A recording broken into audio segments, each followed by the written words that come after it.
ಶ್ರೀಮದ್ವಿದ್ಯಾವಾರಿಧಿತೀರ್ಥಗುರುಭ್ಯೋ ನಮಃ. ಶ್ರೀಧರ ಕಾನುಗೋವಿಯವರು ಒಂದು ಆಕ್ಷೇಪ ಮಾಡಿದ್ದಾರೆ. ಪೂಜ್ಯ ಮಾಹುಲಿ ಆಚಾರ್ಯರು ಪರರಿಗಾಗಿಯೇ ಅಂತ ಅಂದಿದ್ದಾರೆ. ಪರರಿಗಾಗಿಯೇ ರಚನೆ ಇಲ್ಲ, ಪರರಿಗಾಗಿಯೇ ರಚನೆ. ಇನ್ನೊಂದು ಎಕ್ಸಾಂಪಲ್ ಕೂಡ ಕೊಡ್ಲಿಕ್ಕೆ ಆಗತ್ತಾ ನಿಮಗೆ? ವಿನಂಡಿ ಸ್ತೋತ್ರದಲ್ಲಿ ಹೇಳಿದಂತಹ ವಿಷಯ ಸ್ತುತಿಕಾರರಿಗೆ ಮಾತ್ರ ಸಂಬಂಧಿಸಿದ್ದು ಅನ್ನುವಂತಹ ಮಾತು ದುರ್ವಾದ.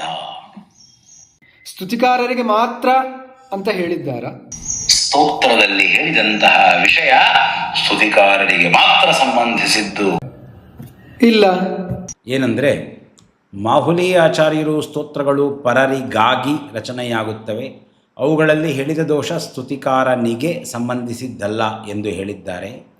ಆದರೆ ನೀವು ಪರರಿಗಾಗಿಯೇ ರಚನೆಯಾಗಿವೆ, ಸ್ತುತಿಕಾರನಿಗೇ ಸಂಬಂಧಿಸಿದ್ದು ಅಂತ ಅನುವಾದ ಮಾಡಿದ್ದೀರಿ, ಅದು ತಪ್ಪು ಅಂತ ಹೇಳಿದ್ದಾರೆ. ಭಾಷೆಯನ್ನು ಹೇಗೆ ಅರ್ಥ ಮಾಡಿಕೊಳ್ಳಬೇಕು, ನಾವು ಯಾವ ರೀತಿಯಾಗಿ ಮಾತಾಡ್ತೇವೆ ಅನ್ನುವ ಪರಿಜ್ಞಾನವಿಲ್ಲದ, ಹಿಂದು ಮುಂದಿನ ವಾಕ್ಯಗಳನ್ನು ನೋಡಿ ಅರ್ಥ ಮಾಡಿಕೊಳ್ಳುವ ಶಕ್ತಿ ಇಲ್ಲದ ಅಜ್ಞಾನಿಗಳ ಮಾತ್ರ ಈ ರೀತಿ ಆಕ್ಷೇಪ ಮಾಡಲಿಕ್ಕೆ ಸಾಧ್ಯ.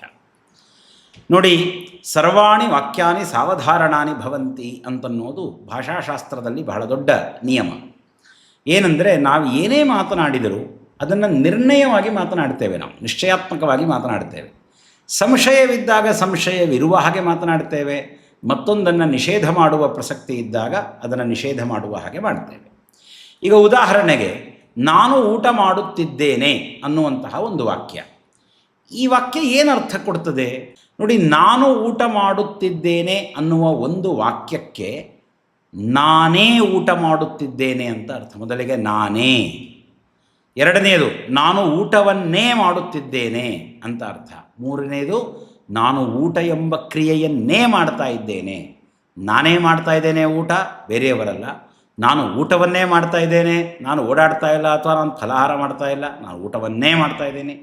ನಾನು ಊಟ ಎಂಬ ಕ್ರಿಯೆಯನ್ನೇ ಮಾಡ್ತಾ ಇದ್ದೀನಿ, ಬೇರೆ ಕ್ರಿಯೆಯನ್ನು ಮಾಡ್ತಾ ಇಲ್ಲ ಅನ್ನುವ ಅರ್ಥ ನಾನು ಊಟ ಮಾಡುತ್ತಿದ್ದೇನೆ ಅನ್ನುವಂತಹ ವಾಕ್ಯಕ್ಕೆ ಇದೆ. ಯಾವಾಗ ನೀವು ಊಟ ಮಾಡ್ತಾ ಇಲ್ಲ, ಫಲಾಹಾರ ಮಾಡ್ತಾ ಇದ್ದೀರಿ ಅಂತ ಆಕ್ಷೇಪ ಬಂದಾಗ ನಾನು ಊಟವನ್ನೇ ಮಾಡ್ತಿದ್ದೀವಿ ಅಂತ ಹೇಳ್ತೇವೆ. ಇಲ್ಲ, ನೀವೆಲ್ಲ ಊಟ ಮಾಡ್ತಾ ಇರೋದು, ಬೇರೆ ಯಾರೋ ಊಟ ಮಾಡ್ತಾ ಇದ್ದಾರೆ. ಇಲ್ಲಪ್ಪ, ನಾನೇ ಊಟ ಮಾಡ್ತಾ ಇದ್ದೇನೆ. ಹಾಗೆ ಸಂಶಯ ಬಂದಾಗ ಈ ಅವಧಾರಣವನ್ನು ನಾವು ಬಳಸ್ತೇವೆ. ಅಹಮೇವ, ನಾನೇ, ಭೋಜನಮೇವ, ಊಟವನ್ನೇ ಅನ್ನೋದನ್ನು ಬಳಸ್ತೇವೆ. ಇದು ಕೇವಲ ನಾವು ಲೌಕಿಕರು ವಿಚಾರ ಮಾಡುವಂಥದ್ದಲ್ಲ. ಸಕಲ ಭಾಷಾಶಾಸ್ತ್ರದ ಪ್ರಯೋಗಗಳಿಗೆ ಮೂಲವಾದ ಏನು ಶ್ರೀ ಮಹಾಭಾಷ್ಯ ಗ್ರಂಥವಿದೆ, ಪರಮಾದ್ಭುತ ಕೃತಿ, ಅದರಲ್ಲಿ ಪತಂಜಲಿ ಮಹರ್ಷಿಗಳನ್ನಿರತಕ್ಕಂತಹ ನಿರ್ಣಯವಿದೆ. ನೋಡಿ, ಪುರಾಣಗಳಲ್ಲಿ ಎಲ್ಲರಿಗೂ ಅರ್ಥವಾಗಲಿ ಅಂತ ಭಾಗವತದ್ದೇ ಉದಾಹರಣೆ ನೀಡಿದ್ದೇನೆ. ಧ್ರುವ ಮಹಾರಾಜರು, ಪೃಥು ಮಹಾರಾಜರು ಇವರೆಲ್ಲರೂ ಸಹಿತ ತಪಸ್ಸನ್ನು ಮಾಡಬೇಕಾದ್ರೆ ಒಂದು ಶಬ್ದದ ಪ್ರಯೋಗವಾಗತ್ತೆ, ಅಭಕ್ಷ ವಾಯುಭಕ್ಷ ಅಂತ. ಕಂದಮೂಲ ಫಲಾಹಾರ ಶುಷ್ಕ ಪರ್ಣಾಶನ ಕ್ವಚಿತೆ ಅಭಕ್ಷ ಕತಿಚಿತ್ ಪಕ್ಷಾನ್ ವಾಯುಭಕ್ಷಸ್ತತಃ ಪರಾಂ ಅಂತ ಹೇಳಿ ಪ್ರಯೋಗವಿದೆ. ಅಭಕ್ಷ ವಾಯುಭಕ್ಷ ಅಂತ.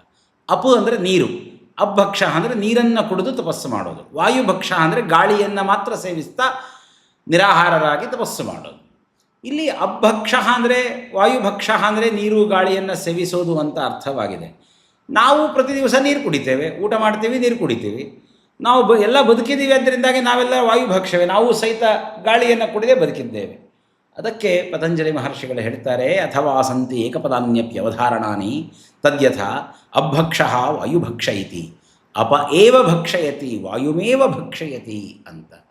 ನೀರನ್ನೇ ಕುಡಿದು ಅವರು ತಪಸ್ಸು ಮಾಡ್ತಾ ಇದ್ದಾರೆ. ಅಭಕ್ಷ ಅಂದರೆ ನೀರನ್ನೂ ಕುಡಿದು ಅಂತ ಅರ್ಥ ಅಲ್ಲ, ನೀರನ್ನು ಕುಡಿದು ಅಂತ ಅಷ್ಟೇ ಅಲ್ಲ ಹೇಳ್ತಾ ಇರೋದು, ಆದರೆ ನೀರನ್ನೇ ಕುಡಿದು ಅಂತ ಅರ್ಥ. ವಾಯುಭಕ್ಷ ಅಂದರೆ ವಾಯುವನ್ನೇ ಕುಡಿದು ಕೇವಲ ಗಾಳಿಯನ್ನು ಸೇವಿಸಿ ತಪಸ್ಸು ಮಾಡ್ತಾ ಇದ್ದಾರೆ ಅಂತ ಅರ್ಥ.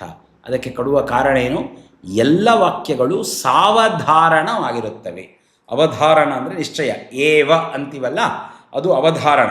ಸಾವಧಾರಣ ಅಂದರೆ ನಿಶ್ಚಯಯುಕ್ತವಾಗಿಯೇ ನಾವು ವಾಕ್ಯಗಳ ಪ್ರಯೋಗವನ್ನು ಮಾಡುತ್ತೇವೆ.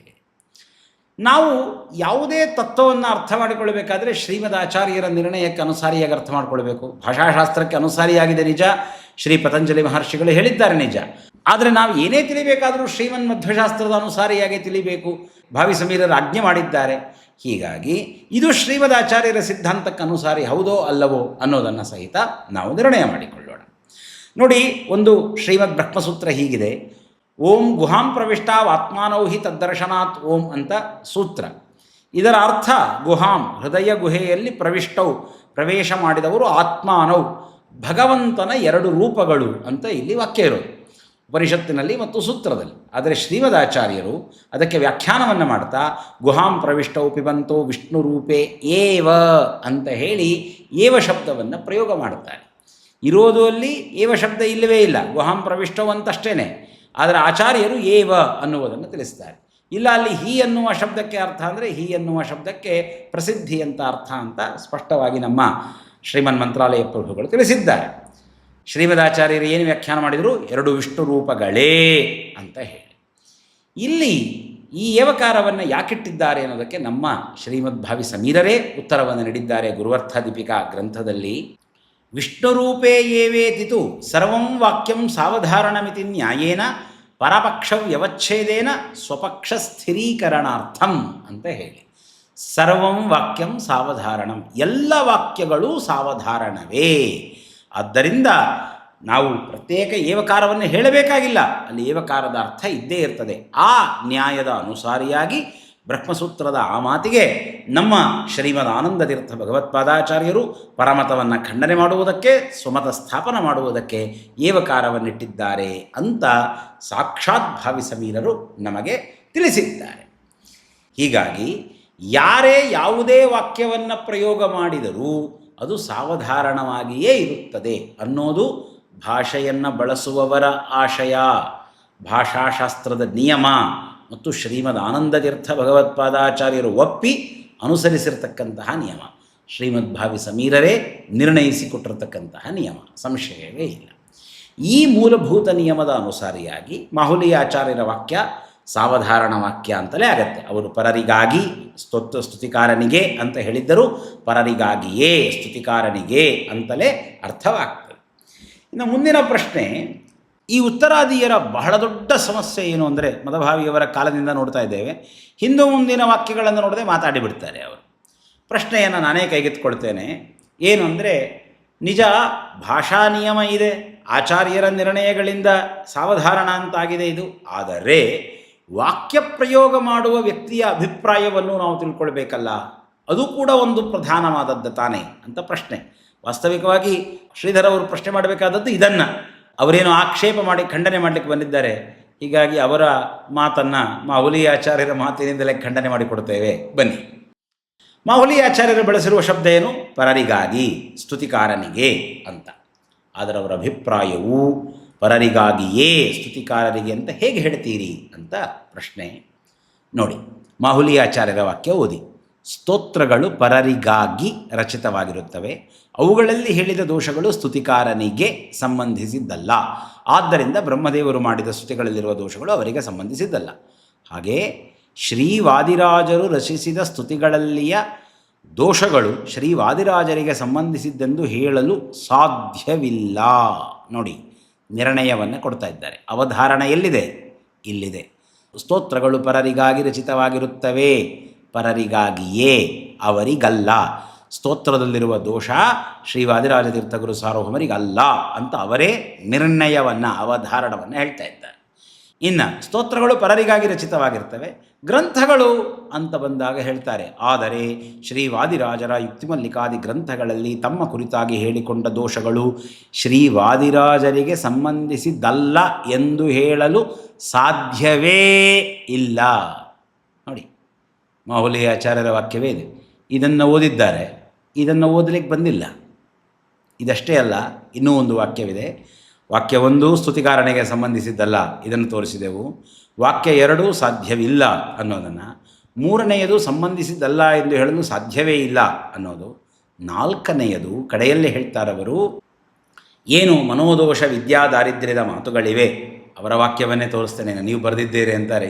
ನೋಡಿ, ಮಾಹುಲಿ ಆಚಾರ್ಯರು ಹೇಳ್ತಾರೆ, ಲಕ್ಷಾಲಂಕಾರದ ಅಹಂತು ಮಾನುಷಃ ಕುರ್ಯಾಂ ಮಾದೃಶೈ ಮಂದಬುದ್ಧಿವಿ ಎನ್ನುವ ವಾಕ್ಯ ತಾತ್ಪರ್ಯ ನಿರ್ಣಯ ಟಿಪ್ಪಣಿಯ ಮಾಧ್ವಗ್ರಂಥ ಸ್ಯಾಭಿಸಂಧ್ಯಂ ವಿದುರ್ದೇವ ನಮಾನಮಾಹ ವಾಯುಸ್ತುತಿರತಿರ್ನಿತ್ಯಂ ವೇದಾಹಂಚ ಕಥಂಚನ ಅಸ್ಮದೀಯ ಮನೋದೋಷಾತ್ ಎಂಬ ವಾಕ್ಯ, ಆಮೇಲೆ ತತ್ವದೇವಾನಾಂ ಕೃಪಯಾನ ಸ್ವಶಕ್ತಿತಃ ಎಂಬ ವಾಕ್ಯ, ವಿದ್ಯಾ ದಾರಿದ್ರ್ಯ ದೋಷೇಣ ದುಃಖಿ ತತ್ಸೈನ್ಯ ಭಿಕ್ಷುಕಃ ವಿದ್ರಾವಯದ್ಯ ದಾರಿದ್ರ್ಯಂ ಅನ್ನುವ ವಾಕ್ಯ, ಶಿವಾಜ್ಞೆಯಾಂ ಆದಿರಾಜ ಶಿವಾದೀನಾಂ ಅನುಗ್ರಹಾತ್ ಅನ್ನುವ ವಾಕ್ಯ, ಮಹಾಭಾರತವನ್ನು, ತಾತ್ಪರ್ಯ ನಿರ್ಣಯವನ್ನು, ನ್ಯಾಯಸುಧೆಯನ್ನು ವ್ಯಾಖ್ಯಾನಿಸಲು ಹಾಗೂ ಯುಕ್ತಿಮಲ್ಲಿಕೆಯನ್ನು, ಹರಿಭಕ್ತಿಲತೆಯನ್ನು ರಚಿಸಲು ತೊಡಗಿದ ಶ್ರೀವಾದಿರಾಜರಿಗೇ ಸಂಬಂಧಿಸಿದ್ದು.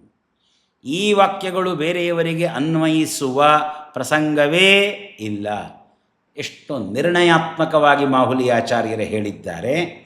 ಇವರು ಬಂದು ಪ್ರಶ್ನೆ ಮಾಡುತ್ತಾರೆ, ಮಾಹುಲಿ ಆಚಾರ್ಯರ ಅಭಿಪ್ರಾಯ ಬೇರೆ, ನೀವು ಹೇಳ್ತಾ ಇರುವುದು ಬೇರೆ ಅಂತ ಹೇಳಿ. ಏನಾಗಿದೆ, ಉತ್ತರಾದಿಯ ಪಂಡಿತರಿಗೆ ಉತ್ತರ ಕೊಡುವ ಶಕ್ತಿ ಇಲ್ಲ, ಸಾಮರ್ಥ್ಯ ಇಲ್ಲ. ಏನು ಉತ್ತರ ಕೊಡ್ತಾ ಇದ್ದಾರೆ ಪಂಡಿತರು ಅಂತ ಬರ್ತಾ ಇರೋರು ಫೇಕಾತ್ಮಗಳಾಗಿ ಕೊಟ್ಟು, ಮಾತಾ ಅನ್ನುವ ಶಬ್ದಕ್ಕೆ ಸಾಕ್ಷಾತ್ ಶ್ರೀಮದ್ ಆಚಾರ್ಯರು ಜ್ಞಾನಿ ಅಂತ ಅರ್ಥ ಹೇಳಿದ್ದಾರೆ. ಮಾನಾನ್ ಮಾತಾ ಅಂತ ಹೇಳಿ ಜ್ಞಾನವುಳ್ಳವರು, ಮಾತೃ ಅಂತ ಅರ್ಥ ಹೇಳಿ ಶ್ರೀ ಸುರತ್ಮತೀರ್ಥ ಶ್ರೀಪಾದಂಗಳವರು ಆ ರೀತಿಯಾಗಿ ತಿಳಿಸಲ್ಪಡುವುದೂ ಸಹಿತ ಮಾತರಹ ಅಂತ ಹೇಳಿ ಸಪ್ತಶಿವಾಸು ಮಾತೃಷು ಅನ್ನೋ ಕಡೆ ಪ್ರಯೋಗ ಮಾಡಿದ್ದರೂ ಅಂತಹದ್ದನ್ನು ತಂದು ಫೇಕಾತ್ಮಗಳಾಗಿ ಹೇಳ್ತಾ ಇದ್ದಾರೆ ಶ್ರೀಮದಾಚಾರ್ಯರಿಗೆ ವಿರುದ್ಧವಾಗಿ. ಮಾಹುಲಿಯಾಚಾರ್ಯರಿಗೆ, ಸತ್ಯಾತ್ಮರಿಗೆ ಅವರ ಬಳಿಯಲ್ಲಿ ಉತ್ತರವಿಲ್ಲ.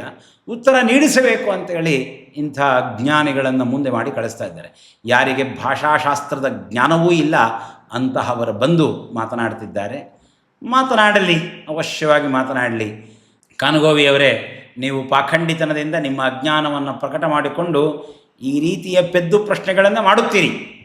ಸಮಾಜಕ್ಕೆ ಉತ್ತಮ ಉತ್ತರಗಳು, ವಿಷಯಗಳು ದೊರೆಯುತ್ತಿರುತ್ತವೆ. ಇಂಥ ಒಳ್ಳೆ ಅದ್ಭುತವಾದ ವಿಷಯ, ಪ್ರತಿಯೊಂದು ವಾಕ್ಯವೂ ಸಹಿತ ಸಾವಧಾರಣವೇ ಅನ್ನುವಂತಹ ಮಾತನ್ನು ನಾವು ಭಾಷಾ ನಿಯಮ, ಭಾಷಾ ನಿರ್ಣಯ, ಭಾಷಾಶಾಸ್ತ್ರಜ್ಞರಾದ ಶ್ರೀ ಪತಂಜಲಿ ಮಹರ್ಷಿಗಳ ನಿರ್ಣಯ, ಶ್ರೀಮದ್ ಆನಂದತೀರ್ಥ ಭಗವತ್ಪಾದಾಚಾರ್ಯರ ಮತ್ತು ಶ್ರೀಮದ್ ವಾದಿರಾಜತೀರ್ಥ ಗುರುಸಾರ್ವಭೌಮರ ನಿರ್ಣಯಗಳನ್ನು ಕಂಡಿದ್ದೇವೆ.